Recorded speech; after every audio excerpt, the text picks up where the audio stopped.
Back during the summer, I had a cool opportunity to film at Fenway Park. Now, this is kind of a normal thing for me. Working at MassMutual, we have a partnership with the Red Sox, so we do a lot of work at Fenway Park. And we've done this series called Faces of Fenway, where we kind of go behind the scenes with the people who make Fenway happen and make the ballpark run. We had an opportunity to work with one of the guys who operates the manual scoreboard at Fenway Park inside the Green Monster. So it's kind of a big deal. And it's one of the last remaining manual scoreboards in all of Major League Baseball. So we had 3 days. First day was the interview, and we decided to do it in the stands, in the bleachers. Well, not the bleachers, but in the seats. So we set up in the seats with the Green Monster in the background, shooting on a Sony FX9 and FX3. Minimal lighting, really just diffusing the sun, keeping it super simple, nothing too crazy. It was kind of a nice overcasty day, so everything was nice and diffused. And A cam was the FX9 on sticks, and B cam was the FX3, and I actually was sitting in one of the red seats doing handheld. And I wanted to get a little floaty movement and have it really nice and tight on his face. And I thought that would add some nice movement, some nice drama to it. Overall, the setup was pretty simple. Nothing crazy. We bounced some light. We added a little bit, but we mostly let the sun do the work. Didn't really get to showcase it much in the final piece because it was cut down so much, and we didn't really go to the interview all that often because we had a lot of B-roll, but it worked out. The cool thing was that we actually got to go inside the Green Monster during a Red Sox game, and I was filming the whole time.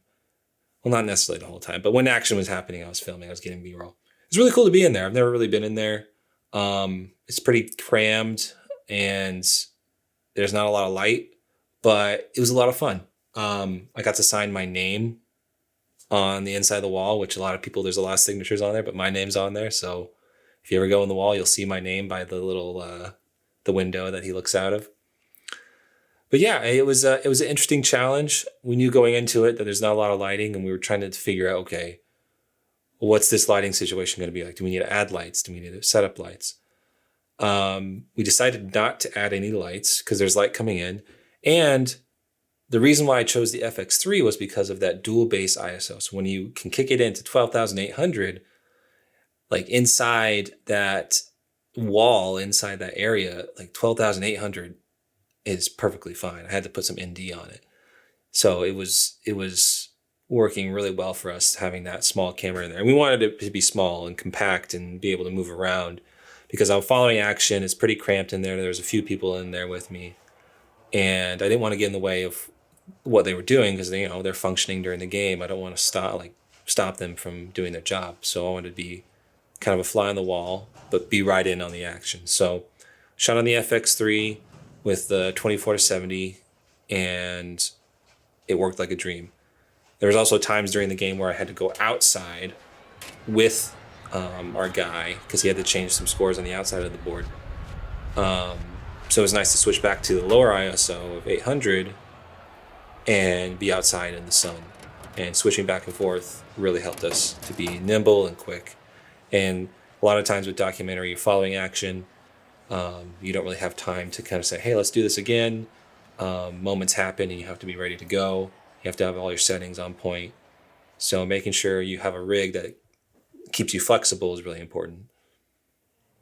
Overall, it was a lot of fun. The Red Sox won that game, and that was really cool. There was a moment where one of the players came in. He always comes in and says hi to the guys in the wall, and he gave the guy a fist bump, and he saw that I was filming, and he turns around and he gives me a fist bump too. So that was pretty fun. What's up, man? How you doing? 7th day today. Just you today? Sometimes, man. You always got a camera on me or something. You don't want to give me some? You're not going to give me some? Thank you. Jeez. Hey, this is my day today, right? Camera's here for me. But yeah, he was really cool, our guy. Overall, it was a really awesome shoot. Going into it, though we had a lot of pre-production, and I really had a vision of what I wanted in my head, like, and how I wanted the edit to be. I think that's really important. It's really important to not only be a shooter, but an editor as well, because they kind of inform each other. If you're a shooter and you edit, you kind of know what you need going into the project, because if you don't have it, then you're kind of in the edit, you're like, I wish I got this shot. I wish I got that shot. So learning from experience, I knew, like, okay, I need these intro shots. I need these quick cutaways. I need shots that I can cut to if I don't have anything. I need inserts. I need wides, establishings. I want to do this cool move. So all this is going on in my head. And during the game, I'm trying to get enough footage so I have coverage to make this edit. And I want it to be this kind of ebb and flow of pace. So back and forth from fast to slow, starting fast, and then it dips down into having a slow mo, and then you're back into fast. It ended up being really, really cool. There was this section in the beginning where it was just like this super fast montage with this nice, like, orchestral, stringy music. And it was a lot of fun to edit, and I think it turned out really well. So the other aspect of this shoot, on the third day, we came back to Fenway Park when there was no game going on, and we hired a jib operator so we could film the outside of the wall and the scores being changed, kind of like in this wide close-up that we wouldn't be able to get during the game because we'd be on the warning track and that'd be kind of interfering with the game. So this was a lot of fun. Basically, I just set up the camera and I kind of told him what we wanted, and the guy ran the jib. Neil, our producer, was watching the feed, and everything looked really cool. Got some cool sweeping shots. And then we had our buddy Andrew, who works with the Red Sox. He's in there switching the scores on cue. We had him on a phone. We're telling him, okay, go now, right when the camera was coming in. So that was really cool. It added this dynamic shot to the piece that we wouldn't really be able to get otherwise.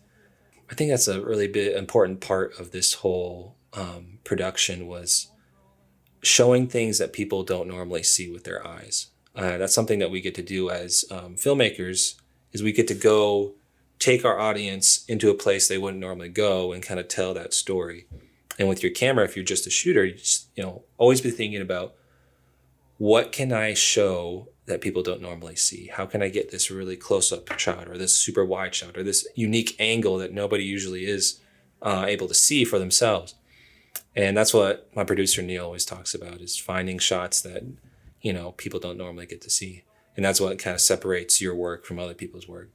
And that's what helps elevate the project. Overall, this is really fun. This is one of many projects we've done with the Red Sox, but I think it's one of our best ones.